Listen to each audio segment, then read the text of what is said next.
Hi everyone, in this video I'm going to explain the difference between the small brush pens, large brush pens, all the different pens that you see on the market and that you may get really confused about. So I know when I started brush lettering a few years ago, probably about 2016, in South Africa there was almost nothing on the market. So I really struggled. I was using pens that were too big, I was buying pens at Typo which were terrible quality. I destroyed a lot of good pens because I didn't know what I was doing. And eventually I found the small Tombow pen. So that was my starting point to becoming much better at brush lettering. And I'm going to show you a couple of small pens and then I'm going to move on to the big pens. So people often think that when they buy a big pen like this, and there's nothing wrong with this brand, it's just a really big pen, they think that because it's much cheaper than one of the smaller pens that they'll be able to start off with this, learn, get better, and then eventually work their way up to a bigger, slightly more expensive pen. So the mistake they make is that it's actually much harder to learn with a bigger pen. So then you are struggling, and usually what happens is you want to give up because you think, oh, I'm not really good at this, and brush lettering is hard. Brush lettering is hard, but it's much harder if you are using the wrong pen and you're actually making your life harder than necessary. So if you look at this pen, it has a really, really tiny nib. This is the Tombow Fudenosuke pen. There it says Fudenosuke. There are two kinds. Before I show you how this works, let me just show you quickly how you would know which one you're looking at. On the pen where the barcode is at the back, okay, it says BH, which is brush hard, and over here it says hard tip, okay, down the back there. On this one it says soft tip. So here it's BS, brush soft, and it says soft tip. The other giveaway is the one barrel, this barrel over here is blue, navy blue, the smaller one, and the larger pen has a black barrel. This one has silver and that one is gold. They're both right black, but the size is differentiated by the different colors. Okay, so just starting off here, this pen is really small. You do need to hold these pens correctly. So I do have a separate video for how to hold a pen, so I'm not going to go over that in this video. Here you would do a little stroke this about that size. You can go smaller, you can go a little bit bigger, and you've got a nice thick stroke like that. So this tiny little nib will actually give you quite a big, thick stroke if you're going down like this. Writing size, quite nice size, is about that size, but if you do need to go quite small, you could go even smaller. Obviously you can press less hard if you want, so you could have a tiny little sized letter like that. So that's the small tip. There is a zebra equivalent. So this is the zebra brand. Tombow is a brand, zebra is a brand. I'm going to show you the Pentel one as well. So these are all the brands. And so the Tombow Fudenosuke pen, the hard tip and the little zebra one are very similar. So if you look at the nib, you can even see they look very similar. Here I'm going to get my thick stroke. It's a little bit harder even. This is I think it's called super fine or extra fine.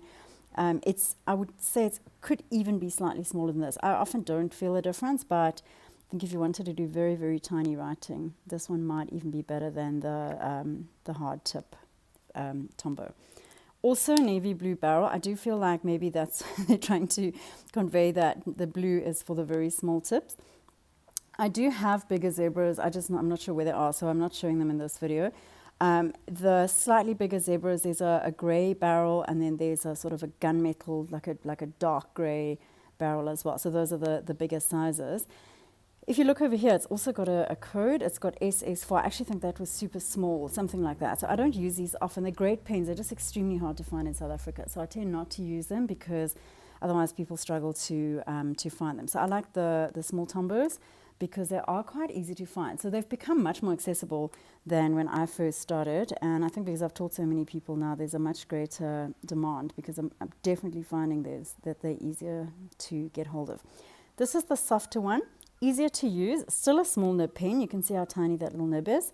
And if you compare that stroke to this stroke, a little bit wider, softer, you can go swishier and bigger with this. This is a great pen for beginners, especially if you do tend to grip very, very tightly, which a lot of my students do. And if you're very, unflexible in your hands. I always talk about the flexibility. And this is definitely a pen that is great to use if you're not that flexible. Often people will buy both of these, the small and the large, and then what happens is they'll chop and change between the two, as complete beginners, they might find this easier, and then at some point they'll go to this one. Okay, so that is the Tombows and the Zebra. Then you get the Pentel brush sign pen. So you often see these on Instagram, on Facebook.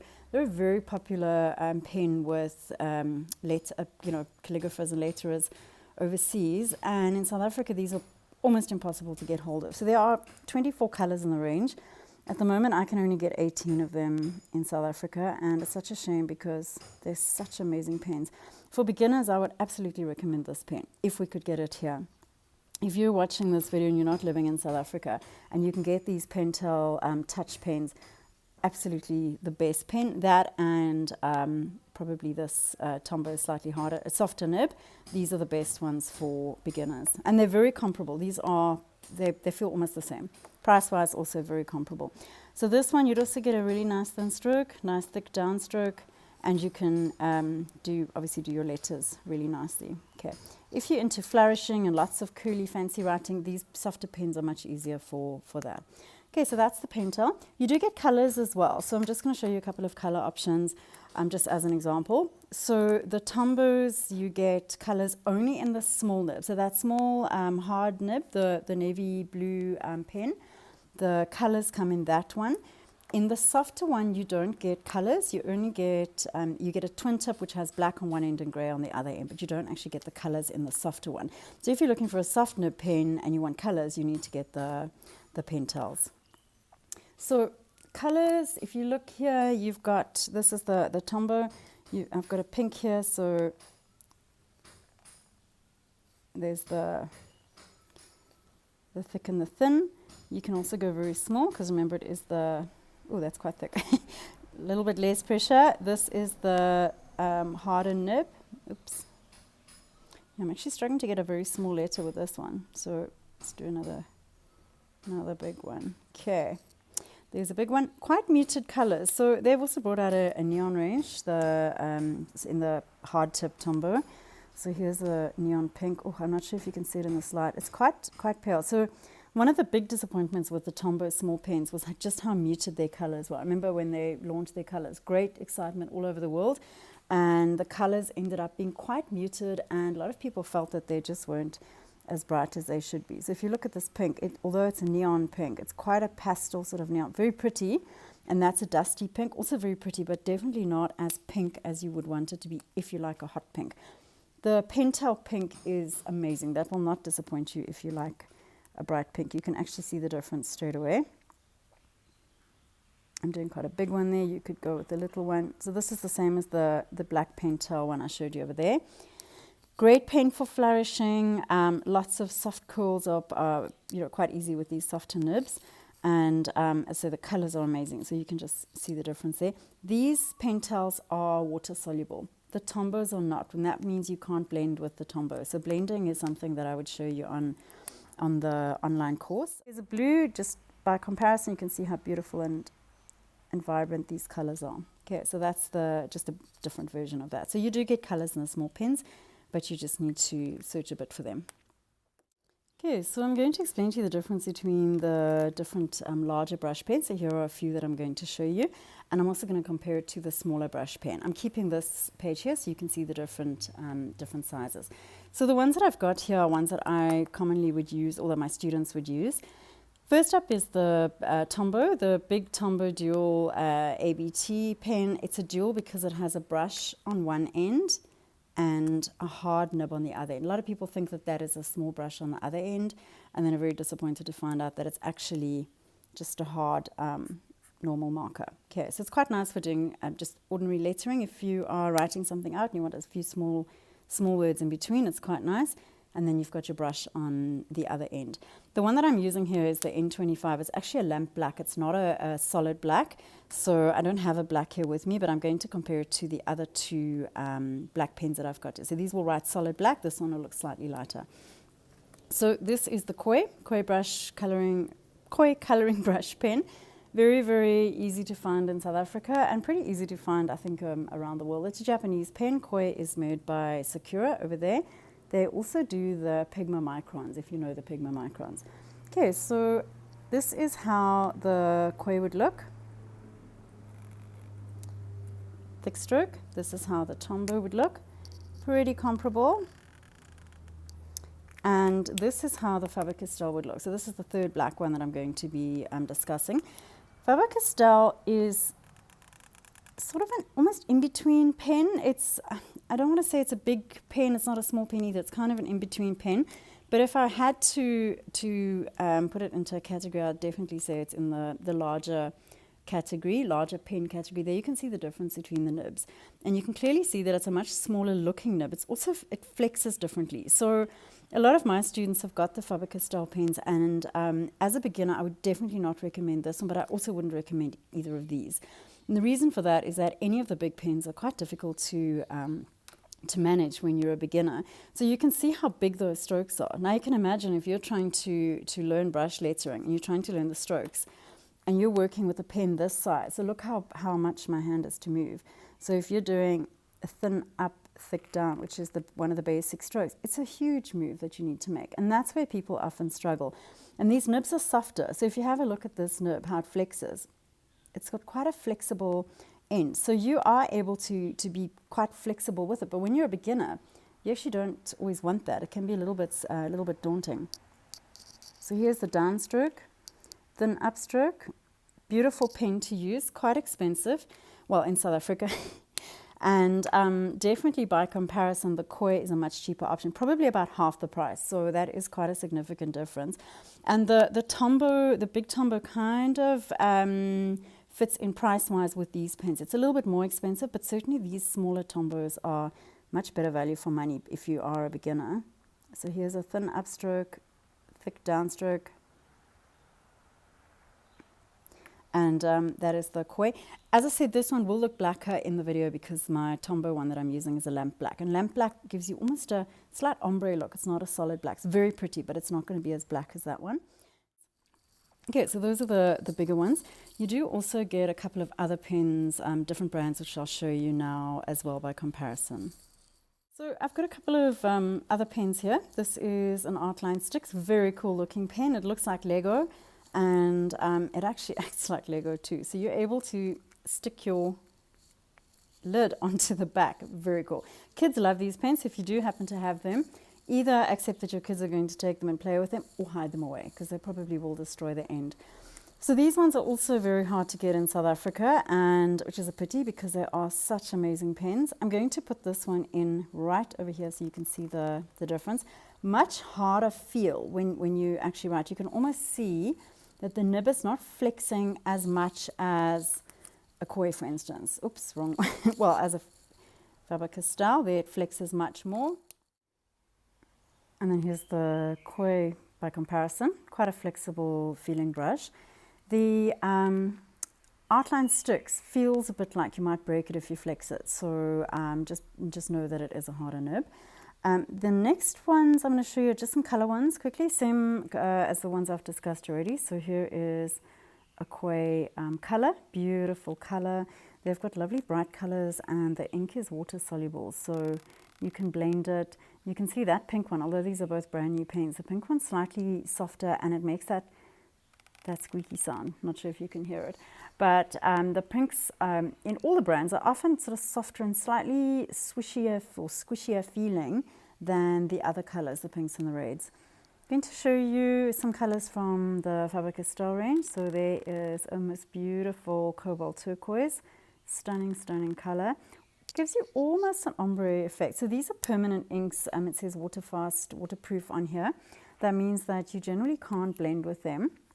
However, if you use these to blend themselves, so if you put a bit of color on here and you actually use the pen to blend itself and you're not using a blender pen or water, you can definitely achieve a blended look. So I do have videos on that. You need to know what you're doing with these pens to blend them because you can't blend them in the traditional way using a blender pen. So the next pens that I'm going to show you, which are also not suitable for beginners, but I'm going to show you anyway because they are quite easily available on the market, well, in South Africa, are the Copic Multiliner pens. So Copic Multiliner, the fine liners are amazing, and the brush pens are pretty nice too, but definitely not for beginners. So if you have a look here, the lids will tell you BS for brush soft and BM for brush medium.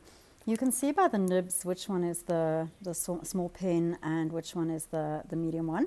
The small one is pretty flexible and quite deceptively big, I think. It actually gives you a really big stroke, but you can see how difficult it is to control. So if you look here, because it's so flexible, you can get a really nice stroke. But if you're not too sure what you're doing and you're a little bit unsteady still as a beginner, obviously then you're going to get a bit of a jagged stroke. So that one is kind of, if you look at the size, kind of a large pen. There's my koi pen. If I press as much as possible, that stroke is still not as wide as the Copic, the small brush. The medium brush is a lot harder, so it'll give you quite a nice big stroke, but it's much less flexible nib. And you can see if I press here, it's giving you less of a flexible, soft feel than the brush small. So the brush medium, it's like this, gives you a lovely thick stroke, nice thin stroke, and a beautiful thick and thin coming out. What I have found with these though is that they lose their points quite quickly. They tend to fray fairly quickly considering their cost, and I can't remember the cost exactly, but they're definitely in the same sort of region as the bigger Tombows. So, and just to compare nib size, if you have a look there, the brush medium is actually fairly comparable to the big Tombow. I would definitely stay away from these as a beginner, and if you know what you're doing and you're happy to spend the money on the Copic, then by all means, but don't try and take one of these and learn to write, because you are going to struggle with a huge size. Okay, then I'm going to show you a couple of other big pens. The Ecolines. Ecolines are definitely among my favorite pens, and the Albrecht Dürer. So Albrecht Dürer is the Faber-Castell, I don't want to say the version of Ecoline, because I don't think they aim to copy Ecoline, but certainly if you know Ecoline, then you would know that the Albrecht Dürer, if you've tried it, is fairly similar. So the Ecolines have been on the market quite a long time. Albrecht Dürer is new. I think they were only launched either, I think last year, 2019, or early 2020, I'm not sure, but definitely newer compared to the Ecoline. So the Ecolines, if you look at this, I mean, that is the most divine, juicy, big, fat stroke. These have the most amazing ink inside them. And if you know the Ecoline inks, they make beautiful, beautiful calligraphy inks. And it's got a similar ink inside there. So they're quite juicy. You can actually see maybe on the video that red is still quite wet. Beautiful to blend with, a huge pen. I mean, that is just a monster size. If you're a beginner and you're trying to control that pen compared to one of these little pens, here's the Tombow I showed you earlier, in a much, much, much smaller size. Definitely easier to work with.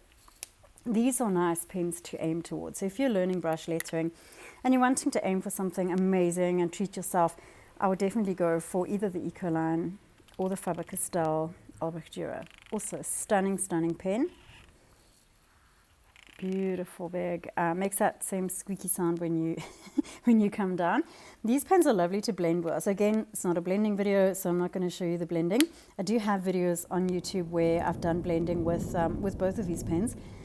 These ones you can also dip into ink, other color inks, and write with as well. So they're amazing. They're water soluble. The inks inside them are so pigmented. You can paint with them. There's all sorts of things you can do with them. But definitely not nice writing pens for a complete beginner. And that's mainly just because of the size. Last one I'm going to show you, which is not suitable for beginners, is this Winsor & Newton brush marker. I don't like it because it's an alcohol-based one. It just bleeds right through the paper. So if you do a stripe like this, oh, it's so soft and swishy. It doesn't even have a nice feel to it. The color is sort of muted as I'm working with it. And this is quite a new one. I was given this one, and honestly, I hated it from the moment I had it. That is supposed to be a purple. And if you look at it's amethyst. If you look at the label, it looks like a proper purple. And here it's giving you this sort of muted, horrible look. I can even smell the alcohol as I'm writing this. And it's just gone straight into the paper. It's gone very matte and horrible. And if you compare it to the Albrecht Dürer, which is actually still wet, there's still a slight puddle of ink on there. This pen is just so disappointing. Also not cheap, eh? So don't think that you're going to buy these and practice with them and it's a cheapy pen. They're quite expensive. It's got the wedge end or the chisel end on the other side. Also same thing, bleeds right through the paper, alcohol based. Just stay away from anything alcohol based when you're learning, because it's not even nice to to control.